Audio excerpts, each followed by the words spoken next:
set free from the spirit of fear. So ang mensahe karon ana nga mahimong nga mapahigawas gikan sa espiritu sa pagkamahadlok. We're going to go to 2 Timothy chapter 1 verse 7. So una nga ang kaduhang Timoteo kapitulo 1 bersikulo 7. And I want you to remember this, that there are different kinds of fear. So gusto ko nga inyo nga mahinumduman nga dunay nga kalain-lain nga kanang paghadlok. The Bible talks about the fear of the Lord, which is the beginning of wisdom. So ang Biblia nagasulti may tungod nga ang pagkahadlok di ngadto sa Ginoo mo'y sinugdanan diha sa kaalam. It says when we fear God, there is actually strong confidence. Nagingon dito nga kung dunay kining pagkahadlok ngadto sa Dios aduna gayoy makusganon nga diin pagsalig o kumpiyansa. But here in this passage, the Bible calls fear a spirit. So niining mao nga kining bersikulo nga ato nga basahon kini siya nagasulti may tungod sa pagkahadlok o naghisgot diha sa espiritu. And this is the opposite of the fear of the Lord. O kini siya sukwahi diha sa pagkamahadlokon ngadto sa Dios. The Bible says the fear of the Lord prolongs your days. So ang pagkahadlok ngadto sa Dios makapataas sa imong mga adlaw sa imong kinabuhi. But the fear of man brings a trap or a snare. So ang pagkahadlok diha sa tao mao na nga diin mahimo ka nga diin babagan o diin malit-ab.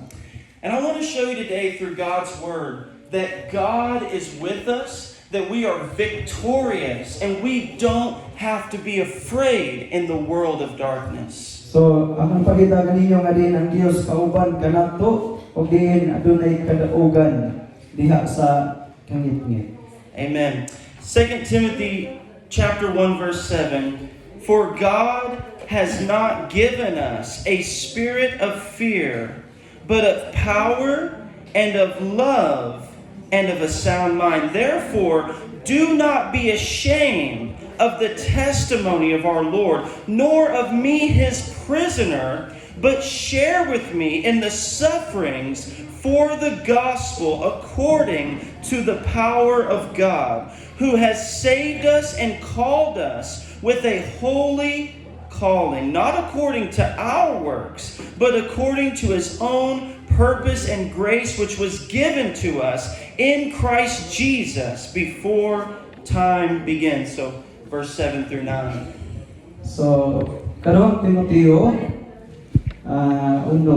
sitting at to sa lady. Kay kita wala sa Dios sa tagig espiritu sa katalaw, kundi sa espiritu sa gahom, o sa gugma o sa pagpugong sa kaugalingon. Otso, busa ayaw ikaulaw ang pagpanghimatuon alang sa atong Ginoo o alang kanako nga iyang binilanggo. Hinunua pakigambit sa mga pag-antos uban kanako alang sa maayong balita pinaagi sa gahom sa Dios. Na hindi nga nagluwas kanato o nagtawag kanato sa pagtawag ngadto sa kabalaan dili tungod sa atong mga binuhatan kundi tungod sa iyang kaugalingong katuyuan o sa grasya sa iyang ihatag kanato diha kang Kristo Jesus sa wala pa ang mga kapanahunan nga walay tinutuban. Magampunta. Is that how you say it? Magampunta. Sorry, I'm still learning. Amen. Father, we just ask you today that you would speak through your word, Father. Speak through me, through Pastor Mike, God. God, I pray for the anointing of your Holy Spirit, God, that today every believer in this room, even those who are already walking in victory, that they would be strengthened all the more, God, that they would walk out of this room knowing that they are in the army of the living God, that we have victory in Jesus Christ, that we are strong in the Lord and in the power of his might. Father, I pray today that you will speak and refresh our soul, God, by your word. Lord, we worship you and we exalt you in Jesus' name. Amen. Amen. So God has not given us the spirit of fear. So ang Dios wala magahatag kanato og espiritu ka tanaw. There is a real demonic spirit that will attack you with fear. Dunagay tinuod na diin pag-atake diha sa mga demonyo may tungod sa espiritu sa katalaw. And if the devil can't get you to fall in sin, he will try to get you falling in fear. So kung ang yawa dili siya maka pahulog kanimo diha sa sala, so iya kang sulayan diha sa paghatag og katalaw. I want you to think, what's the number one reason we don't share the gospel more often? So atong una-una nung sa gyud ang una nga hinungdan nga nang dili man ta makapaambit sa mga balita. It's fear. Di ba tungod sa katalaw o kahadlok? What if they reject it? Nga din tungay sa likway. What if they get angry with me? Ano nga kani maka ingon ta nga suko sila nato. God even had to tell the prophet Jeremiah, do not be afraid of their faces. So ang Dios nagasulti ngadto kang Jeremias nga din ayaw pagkahadlok. So God, it says, has given us power, love, and a sound mind. So ang Dios nagahatag kanato gahom, gugma ug maayong panghuna-una.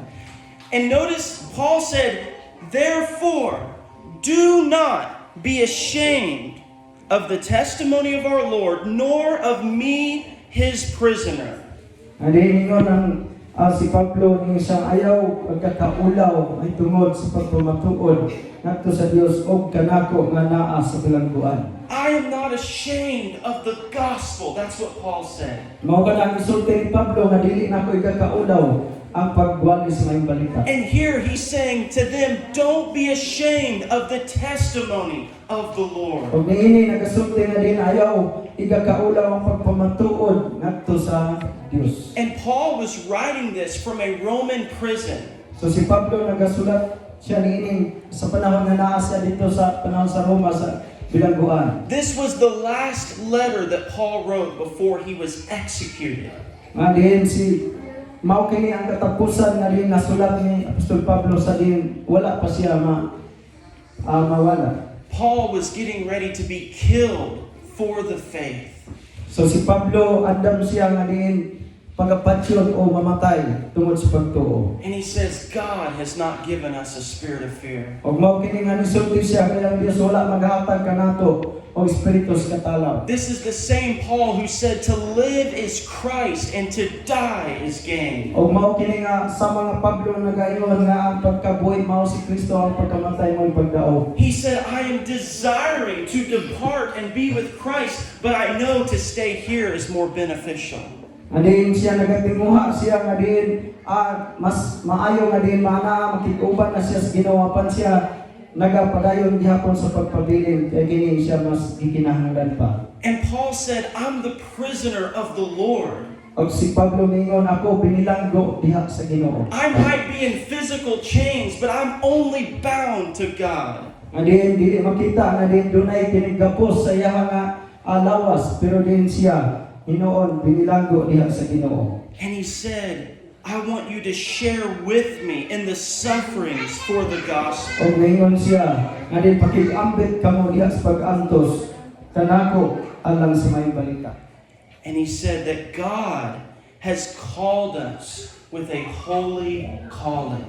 Og mingon siya nga din ang Dios nagtawag kanato niya ng balaang pagtawag. Even before time began, Sa wala pa magsugod ang kapanahunan, God has called His church. ang Dios nagatawag diha sa iglesia. But there is an attack because Satan knows it's the word of God that sets men free. Pandunay mga pag-atake tungod kay Satanas ana hibalo siya nga din diha sa pulong sa Dios adunay kagawasan. And that's why the devil tries to make you fear. Mao kada nga ang yawa gusto siya nga din mubati kag katalaw kadto. We see that the night that Jesus was arrested, all the disciples fled in fear. So atong hinumduman sa gabi nga din si Ginoong Hesus gidako ang iyang tanang mga tinun-an nga hadlok. But after the Spirit of God came upon them on the day of Pentecost, they said, we will obey God rather than man. O atong makaplagan nga din sa adlaw sa Pentecostes sa diyang Espiritu Santo migonsad kanila sila miinguna nga din masundo namo ang Dios kaysa tao. Amen. Let's go to Hebrews chapter 10, verse 35. Sa Hebrehanon kapitulo 10, 35. Hebrews chapter 10, verse 35 and 36. Therefore, do not cast away your confidence, which has great reward. For you have need of endurance, so that after you have done the will of God, you may receive the promise.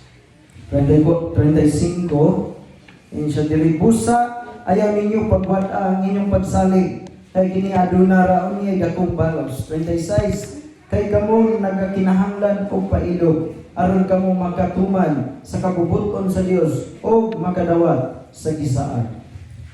Do not cast away your confidence. So ingon sa ayaw isalikway ang inyong pagsalig. There is a true confidence in the believer in Jesus Christ. So adunay tinuod nga diin pagsalig o tinuod nga mga magtotoo The iya word- kang Hesus. The word says the righteous are as bold as a lion. Alin ingon ang pulong sa Dios nga diin ang mga matarong siya maisugod isog pa kay sa mga leon. We have the authority of Jesus Christ in our life. So doon na kita kining otoridad diha kang Ginoong Hesus diri sa atong kinabuhi. The God who saved us is the same God who lives inside of us. So ang Dios nga di nagluwas kanato sasama nga Dios nga nagpuyo sa atong nga sulod. Now, I want to go through some different scriptures and show you all the different ways that God protects us. So ang ipakita kaninyo sa nagalain-lain nga mga bersikulo nga diin ang Dios ang nagaproteksyon kanato nagahatag natong seguridad. Let's go to Joshua chapter 1 verse 5. Josue kapitulo 1 bersikulo 5. Joshua 1 verse 5.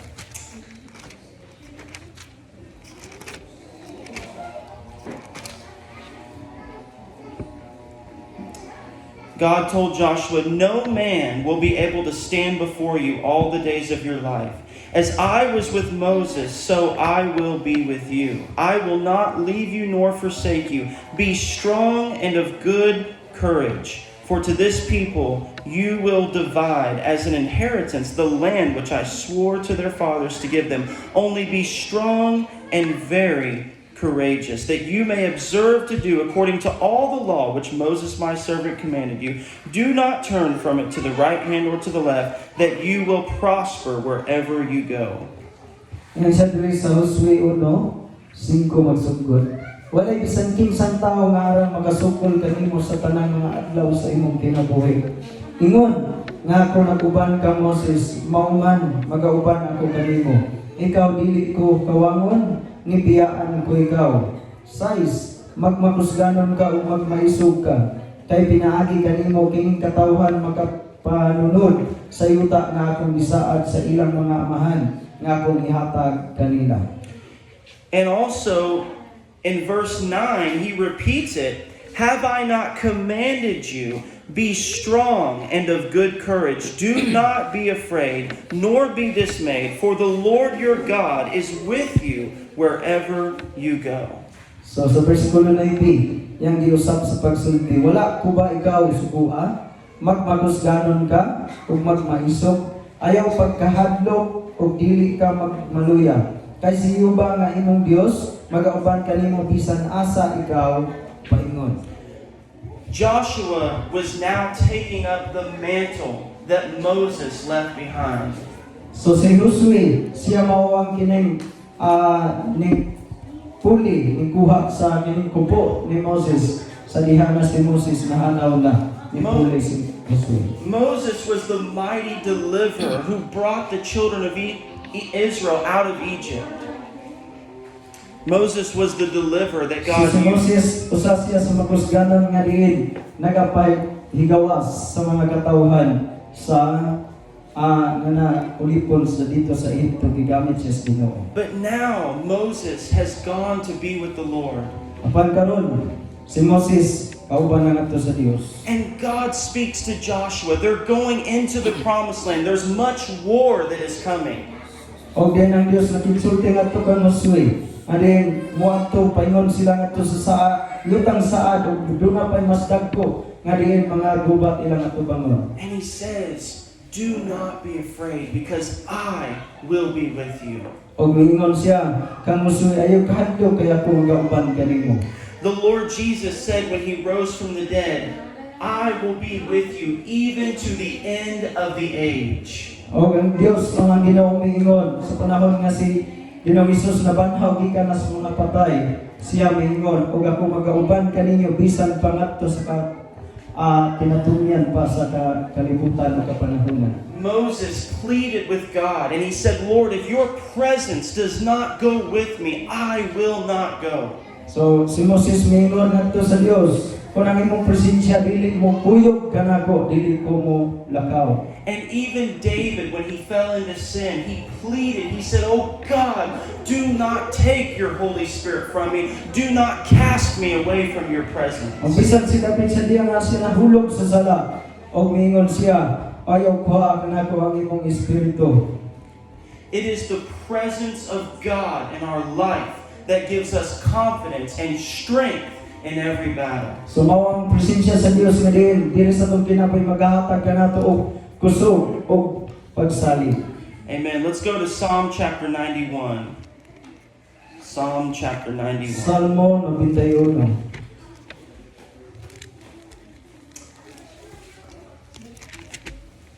Psalm 91 verse 1.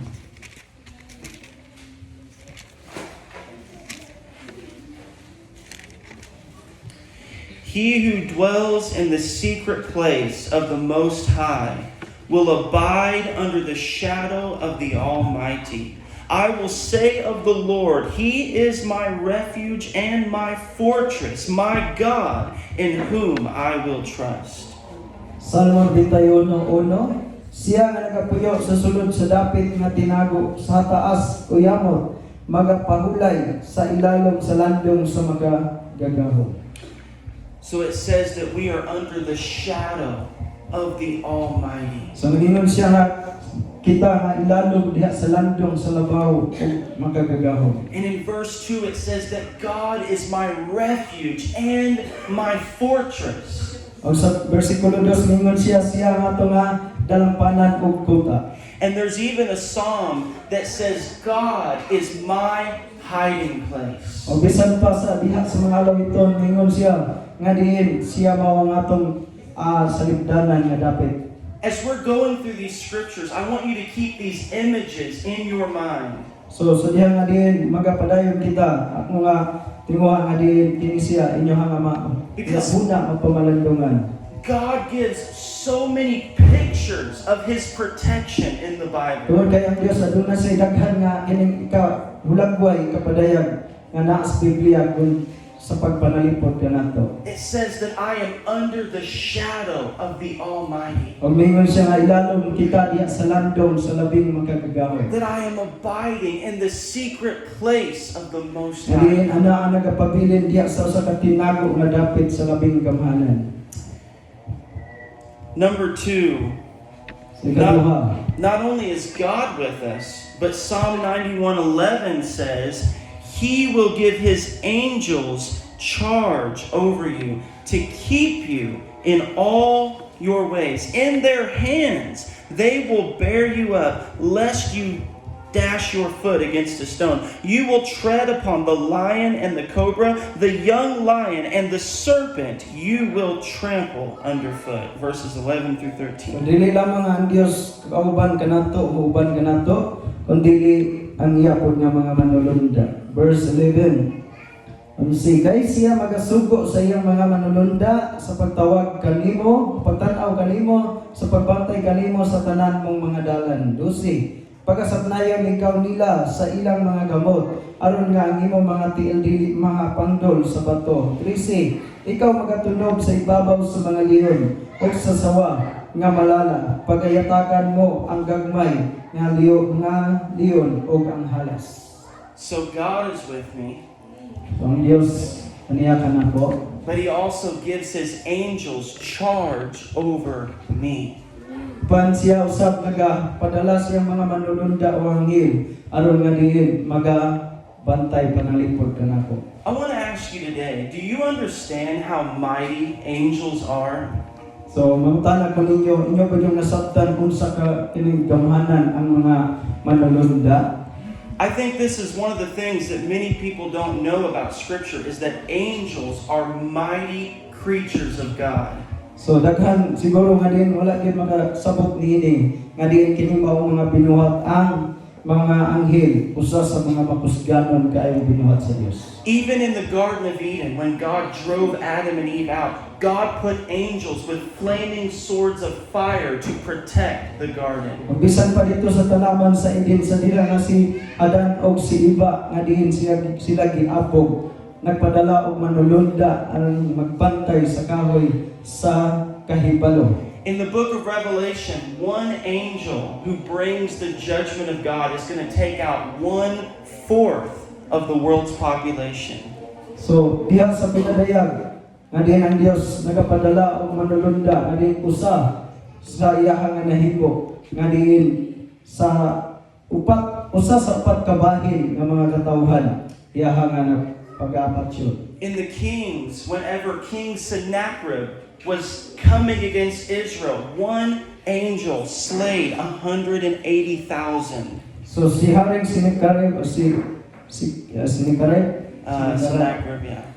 Oh. So yun sa dito nga usa sa mga manulunda yang ipadala og gatusan ka mga tao ang napatay. And even when Elisha was surrounded by the enemies of Israel and his servant was in fear, he said, "What are we going to do?" So bisan gani si Elias as Eliseo nga diin sila gipalibutan na sa mga kasundaluhan sa mga kaaway o ang iyaha nga diin sani iyaha nga kuyog nga batan-on ningon sa naman atong buhaton.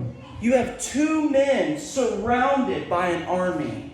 So dunay kini Two men were surrounded by an army. so duha ka tawo nga diin gipalibutan sa mga kasundaluhan nga kaaway nila. And Elisha the prophet prayed and he said, "Oh God, open my servant's eyes." O si Eliseo nagaampo ngadto sa Dios ug ningon, "O Dios, o Hiyuba, buksi ang iyahang mga mata." Because he said, "Those who are with us are more than those who are with them." Kay ningon siya, sila nga niya kadapig ka nato mas daghan pa kay kanila nga nagpalibot. And God opened their eyes, and there were angels of fire all around them protecting them. O ang Dios nagaabli sa panan-aw ni sa mata ni Gihasi og diin nakita niya ang mga nagkalayo nga mga karwahe nga nagapalibot mas daghan pa kaysa ilang kaaway. Jesus even spoke about the cross, and he said, "If I want to, I could call down legions of angels right now."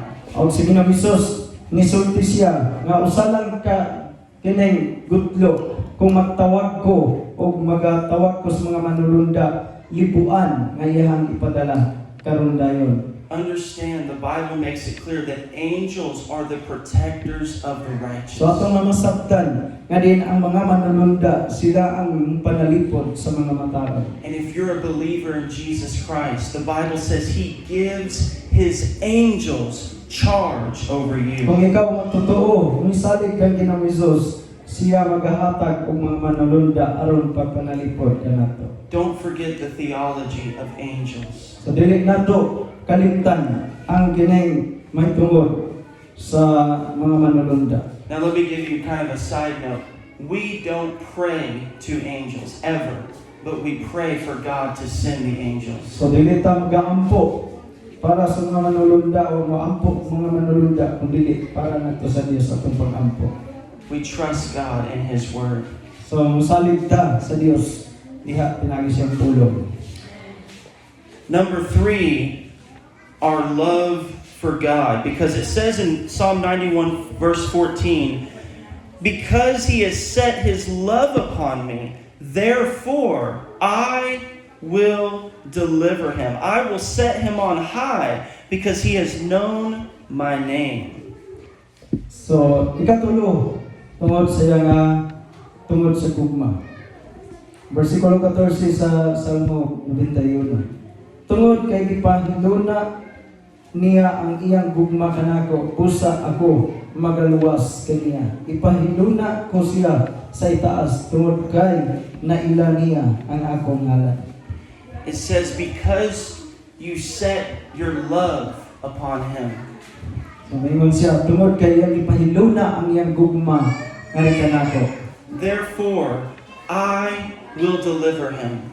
Mao nga siya ako ang ipahigawas. Do not underestimate the love relationship that you have between you and God. So ayaw ipakagamay, pagkaubos ang kining ang imong gugma ngadto sa Dios o ngadto nga relasyon ngadto sa Ginoo. The Bible calls us the bride of Christ. Kaya ang Dios ang Biblia nagasulti nga gitawag kita nga mga pangasawunan ni Kristo. And Jesus gave his life for his bride. Og diin si Jesus siya ni ula og iyang alin gihatag ang kinabuhi para sa iyang pangasawunan. Amen. Number 4, the name of the Lord. So ikaupat sa ngalan sa Ginoo. Proverbs 18 verse 10 says, "The name of the Lord is a strong tower. The righteous run into it and are safe." Panultihon. Proverbs 18 verse 10. Sa panultihon 18 Cheese. Siya gitawag og diin siya ang makusganong turi. Atong dalanpanan. The name of the Lord is a Ngalan sa strong Ginoo sama tower. sa turi. Amen. So, we know about the authority of Jesus' name, but think about the picture of this. The name of the Lord is a strong tower.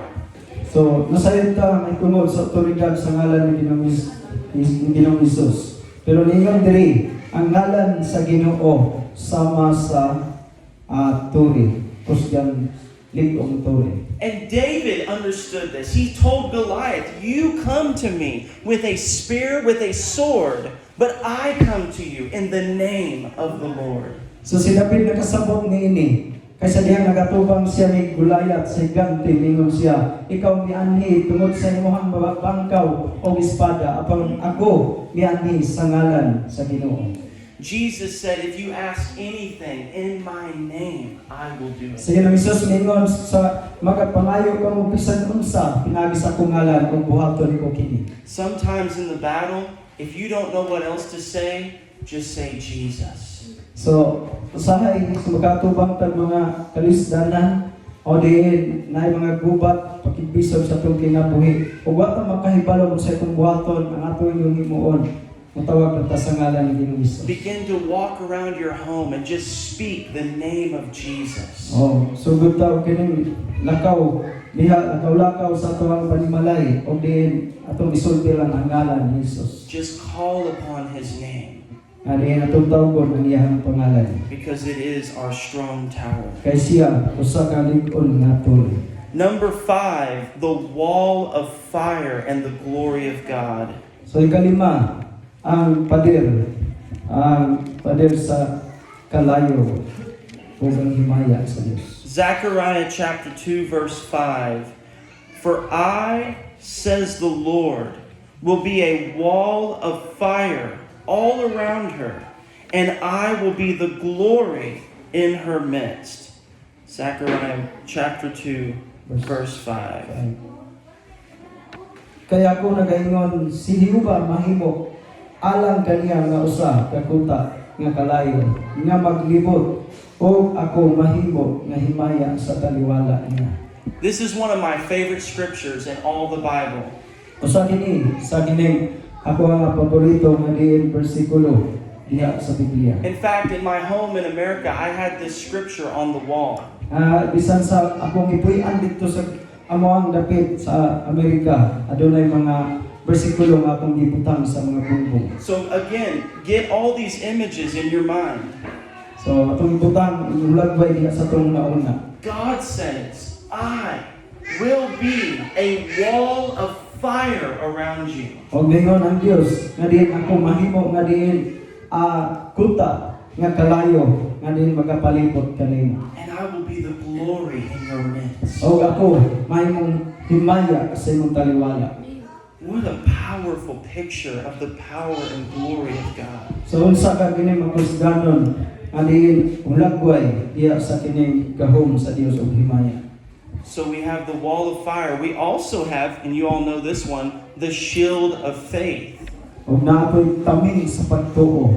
We know in Ephesians chapter 6 it talks about the armor of God, but specifically it says, above all, taking the shield of faith that you can quench the darts of Satan. Ang lingon siya nga diin kag nakaibalota dinha sa tibok armadura sa Dios sa Efesos 6. Apan lingon siya nga diin inyohang gunitan ang kining taming sa pagtuo nga arang makapalong sa mga nagdilaab nga udyo nga ipana kaninyo.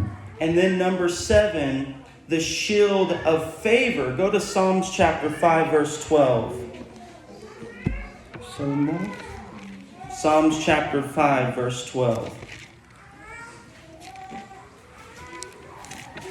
Salmo 5 versikulo 12. For you, O Lord, will bless the righteous. With favor you will surround him as with a shield. Ini sa kay ikaw magapanalangin sa mga matarong. O Hiyoba, ikaw magalikos kaniya uban sa kaluoy ingon nga usa katamig. So now we have two different shields the Bible talks about. So karon adunay nagkalain-lain nga diin sa libdanan nga gisulti sa Biblia. I'm not going to live in fear. I'm going to walk by faith. Wala ta nagkinabuhi diha sa pagkatala o pagkahadlok kundi nagkinabuhi ta diha sa pagtuo. And here it says, even in verse 11, read that one, it says, but let all those rejoice who put their trust in you. Let them ever shout for joy because you defend them. Let them also who love your name be joyful in you. So matras ta sa bersikulo 11 siya papaglipaya katong tanan nga nanagsalig kanimo. Sa gihapon pasinggita sila sa kalipay tungod kay ginalabanan mo sila. Pasagdi nga maglipay usab diha kanimo ang mga nahagugma sa imong ngalan. And then again, the very next verse, you will surround him with favor as with a shield. O gipalibutan kita sa bersikulo 12 nga diin nagalikos kanato ang iyang pabor. Ingon nga diin alang sa mga matao. I want that shield of the favor of God.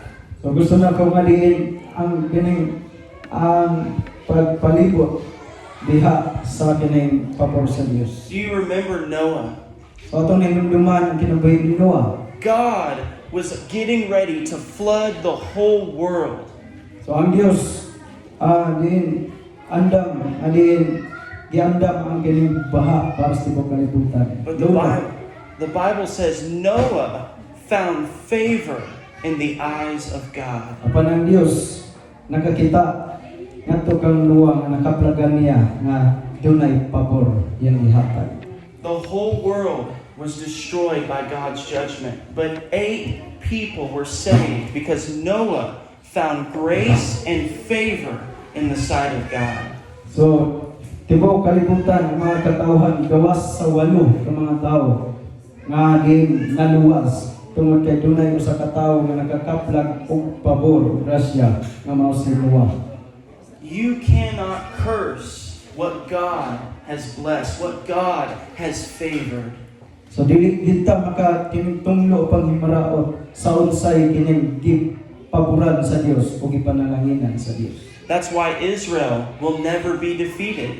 Mao kana nga ang Israel wala gyud mapildi. They are God's covenant people from the time of Abraham.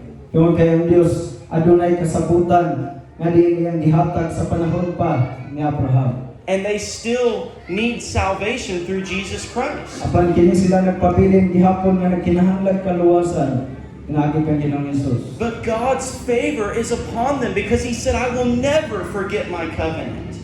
Apan ang Dios nagpabilin ang iyang pabor ngadto kanila kay di niya makalimtan ang iyang kasabutan nga gihimo. And many nations have tried to rise against them, and yet Israel still stands. Og daghan kay mga nasod nga diin gusto nga moalsa bato kanila apan nagpabilin nga nagbarog ang Israel. And God even told Abraham, I will bless those who bless you, and I will curse those who curse you. Og ang Dios ningon ngadto kang Abraham, ang mga panalangin kanimo akong panalanginan apan ang magtunglo kanimo ako usab nga tunglohon. When God sets His love and His favor upon you, the devil cannot destroy your life. Kung ang Dios nga di magpahiluna sa iyang gugma o iyang pabor sa paglipot kanimo, dili gyud makapirog ang yawa diya nimo. Amen. Amen. Number 8 is the hedge of protection. So kining ikawalo mao kini ang pagpanalipot. Remember when Satan went before God and he said, I can't touch him because you have a hedge around him. So yana ato hinumduman sa panahon ni Job.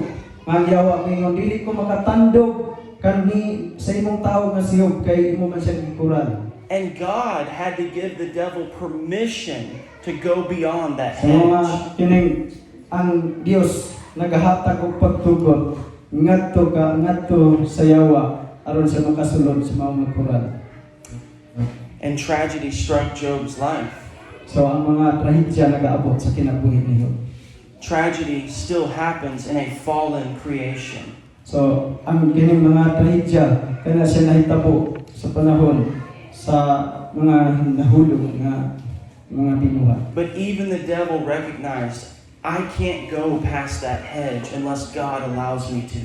So ato ang hinumduman nga ang yawa ningon dili siya maka panghitabo sa tawo nga si Job kay adunay kural palibot kani. The Bible says in the book of James, there was an end intended by the Lord when it came to Job's life. So adunay gayon sa katapusan sa kinabuhi ni Job, adunay gayon kining pagpanalangin diha sa iyang nga kinabuhi. Through the tragedy, God's glory was manifested, and Job even received double by the end of his life. Nabisan pa tungod sa mga trahedya apan iya hinong nadawa unsa man ang mga panalangin pagayod nga dako gikan sa Dios. And so we have the hedge of protection by the blood of Jesus. So kita aduna tay kining kural sa pagpanalipod tungod sa dugo ni Ginoong Hesus. And then number 9, the promise of God. Let's go to the book of Acts.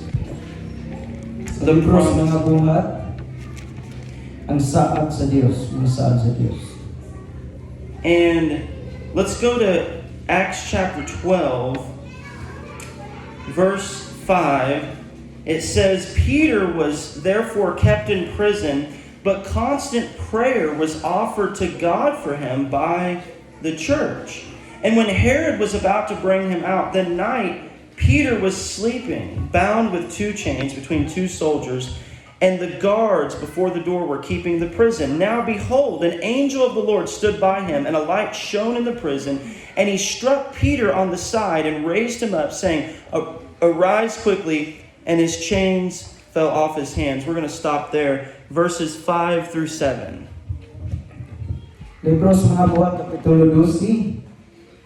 So 5 ngadto sa 7. Busa si Pedro gibantayan sulod sa bilangguan apan alang kaniya gihimo sa iglesia ang mainit nga pag-ampo ngadto sa Dios. 6. O sa maong gabi sa wala pa ang sunod nga adlaw sa pagpakuha unta kaniya ni Herodes si Pedro nga gikapos og duha ka talikala nagkatulog taliwala sa duha ka sundalo og sa agbang sa pultahan dihay mga bantay nga nagbantay sa bilangguan. 7. Og tan-awa mitungha ang usa ka manulunda sa Ginoo og misidlak ang usa ka kahayag sulod sa bilangguan og si Pedro iyang gidagpit sa kilid og iyang gipukaw nga nag-ingon, bumangon ka sa madali og ang mga talikala natangtang gikan sa mga kamot ni Pedro.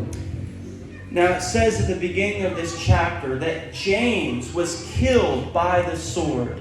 So ato nga kining kanang diri sa sinugdanan ini mao nga kining kapitulo si Santiago gipatay pinagi ni espada. And Herod knew that it pleased the Jews, so he seized Peter and was going to kill him after the Passover. So si Herodes gusto po niya nga patsyon si kining Pedro human sa kining pagsaulog sa pagsaylo. And in verse 4 it says that Peter was sleeping, and in verse 5 the verse, sorry, not verse 4. In verse 6, it says Peter was sleeping, and in verse 7, the angel of God had to strike Peter to wake him up because he was sleeping so hard. So diha sa versikulo 6 si Pedro nagagatulog. O diha sa versikulo 7 mitungha ang usa ka manulunda sa kalit o din gipikpik si Pedro o ginagbangon ka sa madali. Now, how in the world can Peter be sleeping so soundly, knowing the next day he's going to be executed? So unsa ka nga din si Pedro nga din nagkatulog pag-ayo niya nga sa sunod nga adlaw siya patsyo na di ay. I mean, the angel had to strike him to wake him up. Mao nga ang manulunda mitungha tungod sa Dios nga nagasugo aron nga di siya pagapukawon. Because Peter had a promise from Jesus. Tungod kay si Pedro adunay saad ngadto sa Ginoong Hesus. Jesus told Peter, when you are young, you will walk wherever you want to go. So si Ginoong Hesus mingon ngadto kay Pedro, sa batan-on pa ikaw may magbuot, asa ka moadto. But when you are old, somebody will lead you by the hand to a place that you do not want to go.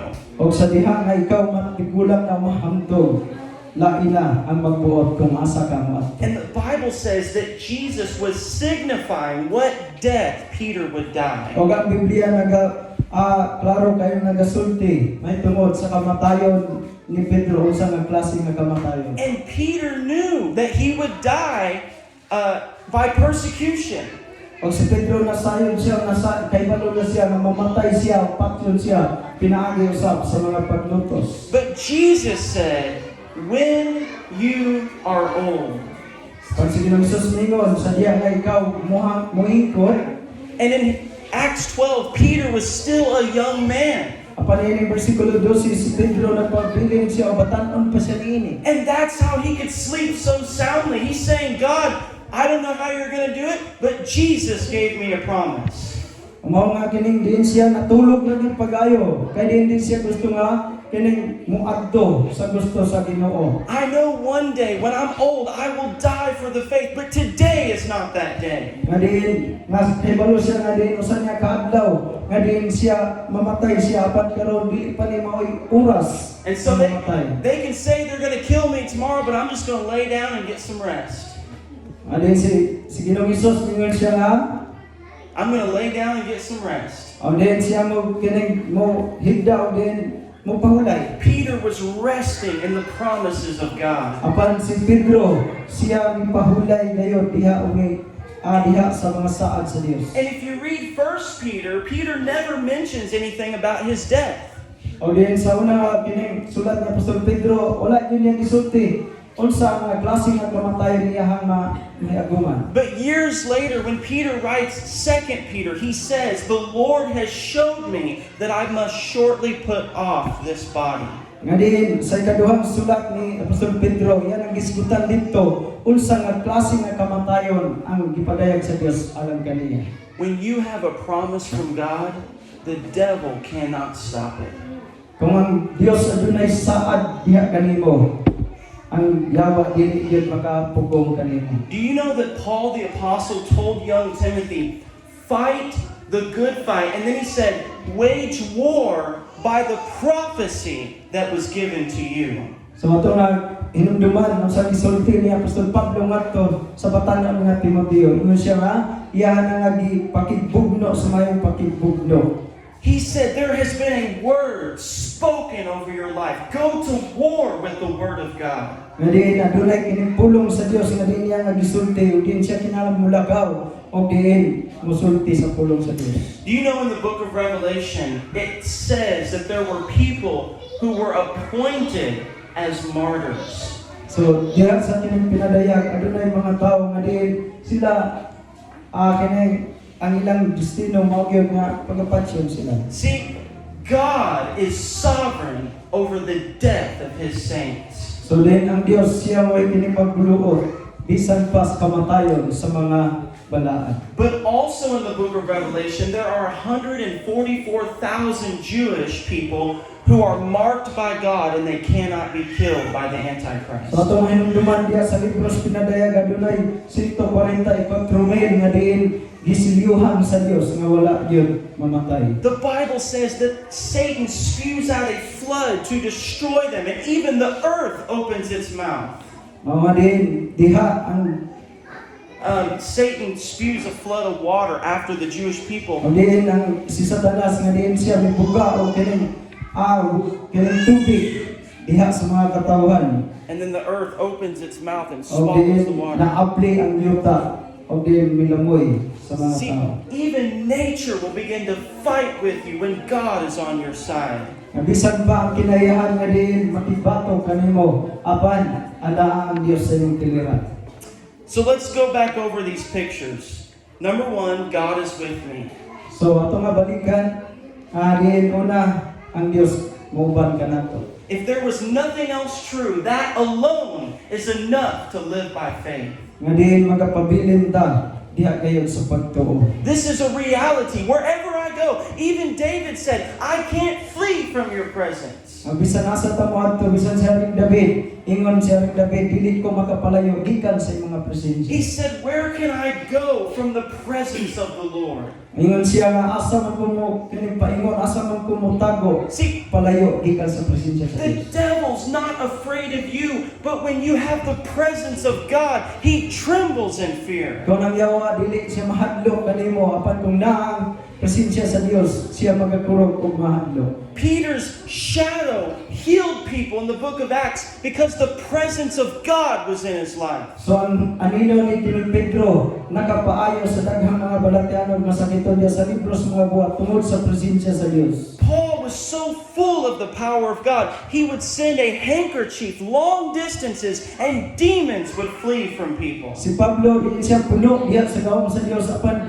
gigamit siya og mga panyo tungod kay dunay layo gikan kaniya. And even Elisha the prophet, when he was buried, they threw a dead man on him and the man was resurrected from the dead. Nabisan pa si Eliseo nga diin siya nakapanhaw og patay. Even the dead prophet, there was something there, an abiding presence, even in his bones that resurrected. So bisan pa ang kining dugay ng namatay nga propeta, bisan pa ang iyahang nga bugog nakapabanhaw pagyapon og patay. Now, I don't understand that story, but it's in the Bible.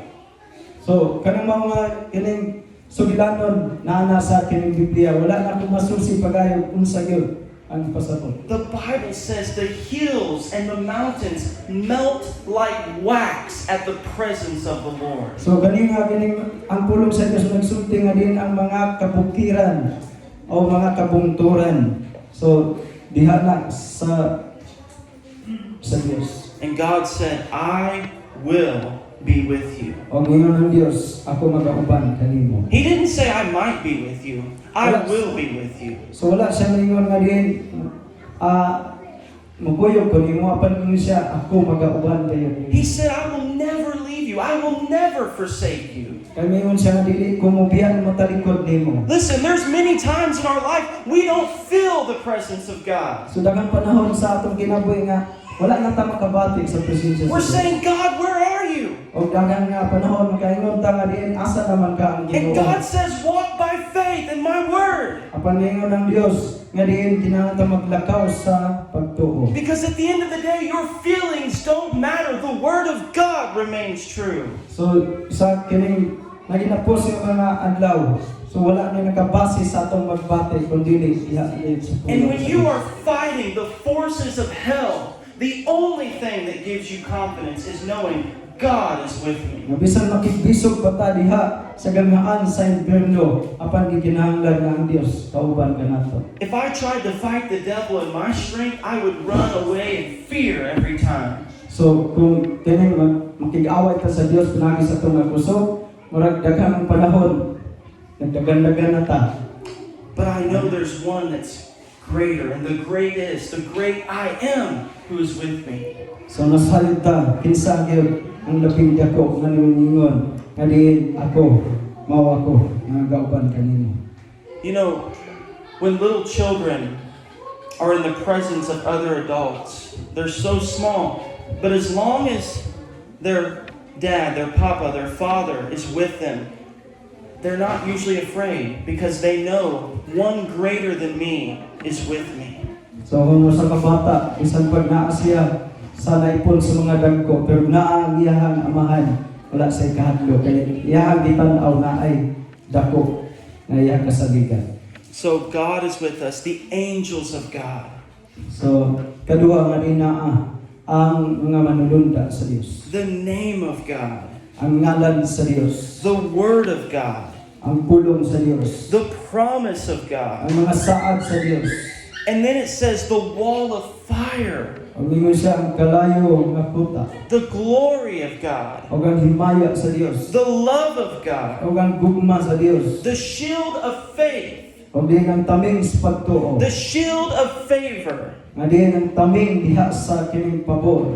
and the hedge of protection. O ang kural sa panalipod. And there's 100 other examples we could go through in Scripture. O daghang mga kining katusan nga di mga example nga di na to ang mapuntahan diya sa Biblia. That's why it says God has not given us a spirit of fear, Kung mao ka na nga din ang Dios, wala maghatag ka na itong Espiritu sa katalaw. but of power, love, and a sound mind. O ka na siya gahom, o diin gugma, o maayong salaputan.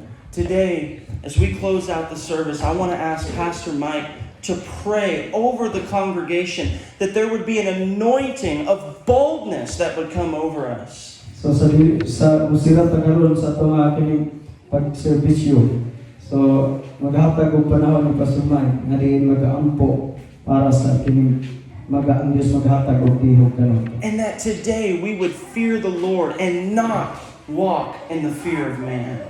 So karon magakahadlok ta nato sa Dios, hindi ta magalakaw diha sa pagkahadlok sa mga tao. Like the people in Kanlaan, I don't fear the volcano, I fear God. So sama sa mga katawhan kuno sa kanlaon nga din wala sila mahadlok sa bulkan kundi lang ikahadlokan ang Dios. Most of you have beautiful faces, but some of you sometimes you look angry at me, but I can't fear you. Amen.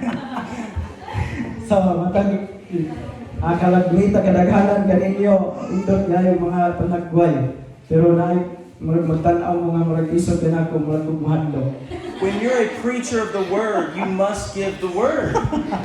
So gining When you preach the word, you have to stand so on it. gining kung magwali kita diya sa nga pulong kinahanglan mo barugta atong yung saysay sulti gyud ang kamatuoran. But it's the same way in your life. When you're in this world, you are the salt of the earth. So ang atong nga kinabuhi mao'y gining asin diri sa kalibutan. And do you know that salt irritates corruption? So kining mao nga ang ano ni kining asin so makapreserba. Because when you put salt on meat, not only does it preserve it, but it also irritates if corruption tries to come. Nga makapugong siya sa nga dunay kadaot. And that's why Jesus said, the world hated me before they hated you. So mo na nga si Ginoong Hesus mingon nga ang kalibutan nagdumot kanako sa dili pa wala pa diha kaninyo. Jesus said, the world hates me because I testify of it that its deeds are evil. Si Jesus mingon mga kalibutan nagdumot kanako kay ako nakapamatuod man ang ilang mga buhat daotan. And Jesus' message was to repent and believe the gospel. O ang mensahe ni Ginoong Hesus mao nga diin motuo o diin maghinulsol motuo diha sa may balita. Jesus said, I am the way, the truth, the life, and no one goes to the Father but through me. Ang mingon si Ginoong Hesus nga ako mao ang dalan kamatuoran ug kinabuhi bulay magkaadto sa dapit sa kang amahan gawas kang moagi kanako. That's an offensive message. So usa kini siya nga diin marag masakitan nga pulong. You're telling me Inside. Jesus alone is the Savior? So yan din musulti ta nga diin si Ginoong Hesus nga diin siya manluluwas sa Dios. What about all these other religions? So unsa ka ang magunsan pud ay mo ba nga mga relihiyon? But Jesus said, before Abraham was, I am. Kapag si Ginoong Hesus ngayon, wala pa ganit si Abraham diha na kundaan. It says, for this cause he came into the world to destroy the works of the devil. Adin siya ngani aron ngadin gukon bungkagon ang buhat sa And it kaawan. says that there is salvation in no other name but the name of Ang Jesus Ginoo siya Christ. nga ang kaluwasan makaplagan lamang sa ngalan ni Ginoong Hesus dili diya sa uban pangalan. And that's the message the world hates. Ug mao kanang mensahe nga ang kalibutan digid magkauyon. That you have to lay down your idols. Ngadin nga mo lumpo ka sa tinang mga Diyos. That you must be born again. Aw ka kinahanglan nga matawag yung kapag-usap. That it doesn't matter how good you think you are, you can't save yourself. Ngadin wala na magpasabot kung sa ang kamaayo imong paglantaw sa imong kaugalingon, digid ka kaluwas sa imong kaugalingon. And you must call upon the name of Jesus. Kung kinahanglan nga matawagin ka sa ngalan ni Jesus. We need Christians who are bold to speak that message. Daghang mga Kristohanon nga diin may sugod nga mosulti sa mensahe. That O say like, kinahanglan gyud sa mga Kristohanon mosulti. that say like Paul, I am not ashamed of the gospel. Sama ni Pablo ingon nga dili ko ikakaulaw ang pagwalis ng balita. That I will stand firm until the end. Nga diin mubarog gyud ta nga kusganon hangtod sa katapusan. Jesus Christ is the only one who died on the cross for the sin of the world and then rose from the dead. So si Ginoong Hesus nga gayon ang namatay dito sa cross nga diin siya lubong ug nabanhaw gikan sa mga patay. And his tomb is still empty today. O ang iyaha nga kining lubong nagpabilin nga kuanay sulod hangtod karon. His word is still alive today. Ang iyang pulong nagpabilin nga buhi hangtod karon. His name still has power today. Ang iyang ngalan nagpabilin nga gamhanan hangtod karon. And his gospel still saves today. O ang iyang ang maayong balita makaluwas pagihapon karon og sa walay katapusan. That's why we believe. Mao kana nga kinahanglan mo tuo. We have seen and tasted that he is good. Nga diin kita o diin nakatilaw nga diin siya maayo gayon. And so, in these last days, there will be perilous or troubled times that will come. O diin sa katapusan mga adlaw aduna kay mga malisod nga panahon moabot. It says that Satan has come down having great wrath because he knows that his time is short. Pag-ingon nga siya nga diin si Satanas magaabot og nagadala og dakong kapuno tungod kay masayon siya mubok na lang yang panahon. And so we must be strong in the Lord. Kung mao kana nga kinahanglan kita magmalig-on diha sa We Ginoo. must stand in the evil day. Ang kinahanglan tang mubarog, magpabiling mubarog sa kining mga adlaw nga diin dautan. And cast out the spirit of fear. Og din nato isalikway ang espiritu sa kahadlok. Amen. So, Katalaw. as we close, can we just pray over the congregation for the boldness of the Lord to come upon us? Amen.